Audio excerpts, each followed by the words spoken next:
Hello mga idol! Samahan ninyo ako, United Nation dito sa Rawis Central School.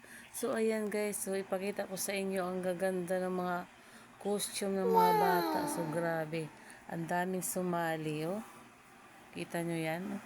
Ang gaganda at ang gagwapo ng mga bata. So nire-represent nila yung iba't ibang bansa dito. So yan, ang gaganda promise, no?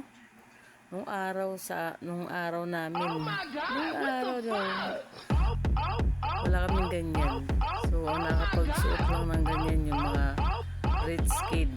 Hindi ba? So, ngayon, kahit hindi rich kid, kayang magsuot ng ganyan. Kasi may rentahan naman, di ba? May nagpaparenta ngayon ng mga costume. Tapos, meron din naman nabibili online.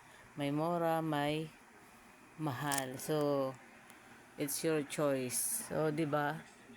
Bahala ka kung mamahalin o mumurahin lang. So very blessed yung mga bata na may mga parents na nag-ano ng ganyan, nag-i-effort para may masuot yung mga anak nila sa ganyan occasion. So, ang dami sumali, no? Grabe, guys. Nagbabago talaga ang panahon, no? Nung araw, iilan lang yung sumasali sa ganyan. Pero ngayon, grabe. Ang daming sumasali. Thank you guys for watching.